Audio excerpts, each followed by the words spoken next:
बहुत समय पहले की बात है। एक साहूकार के 7 बेटे और उनकी एक बहन करवा थी। सभी सातों भाई अपनी बहन से बहुत प्यार करते थे, यहाँ तक कि वे पहले उसे खाना खिलाते और बाद में स्वयं खाना खाते थे। एक बार उनकी बहन ससुराल से मायके आई हुई थी। शाम को भाई जब अपना व्यापार व्यवसाय बंद कर घर आए तो देखा उनकी बहन बहुत व्याकुल थी। तभी भाई खाना खाने बैठे और अपनी बहन से भी खाना खाने का आग्रह करने लगे, लेकिन बहन ने बताया कि उसका आज करवा चौथ का निर्जल व्रत है और वह खाना सिर्फ चंद्रमा को देखकर उसे अर्घ्य देकर ही खा सकती है। क्योंकि चंद्रमा अभी तक नहीं निकला है, इसलिए वह भूख प्यास से व्याकुल हो उठी है। सबसे छोटे भाई को अपनी बहन की हालत देखी नहीं जाती और वह दूर पीपल के पेड़ पर एक दीपक जलाकर छलनी की ओट में रख देता है। दूर से देखने पर वह ऐसा प्रतीत होता है जैसे चतुर्थी का चांद उदित हो गया हो। इसके बाद भाई अपनी बहन को बताता है कि चांद निकल आया है, तुम उसे अर्घ्य देने के बाद भोजन कर सकती हो। बहन खुशी के मारे सीढ़ियों पर चढ़कर चांद को देखती है, उसे अर्घ्य देकर खाना खाने बैठ जाती है।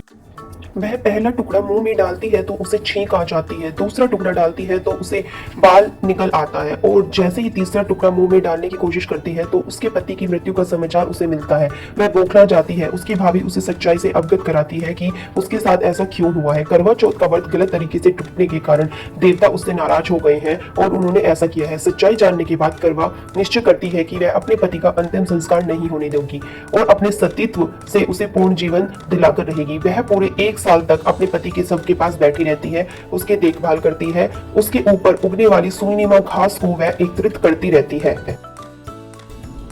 1 साल बाद फिर करवा चौथ का दिन आता है। उसकी सभी भाभियां करवा चौथ का व्रत रखती है। जब भाभी उससे आशीर्वाद लेने आती है तो वह प्रत्येक भाभी से यम सुई ले लो, पिय सुई दे दो, मुझे भी अपनी जैसे सुहागिन बना दो, ऐसा आग्रह करती है। लेकिन हर बार भाभी उसे अगली भाभी से आग्रह करने का कह जाती है। इस प्रकार जब छठे नंबर की भाभी आती है तो करवा उससे भी यही दोहराती है। यह भाभी उसे बताती है कि चूंकि सबसे छोटी भाई की वजह से उसका व्रत टूटा है, अतः उसकी पत्नी में ही शक्ति है कि वह तुम्हारे पति को दोबारा जीवित कर सकती है। इसलिए जो वह आए तो उसे पकड़ लेना और जब तक वह तुम्हारे पति को जिंदा ना कर दे उसे नहीं छोड़ना, ऐसा कहकर वह चली जाती है।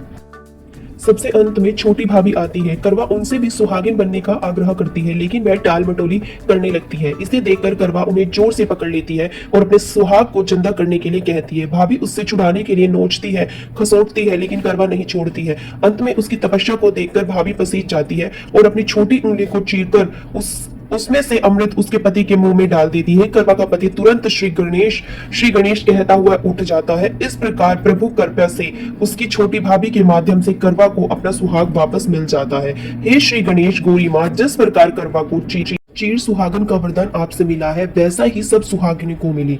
जय श्री गणेशा।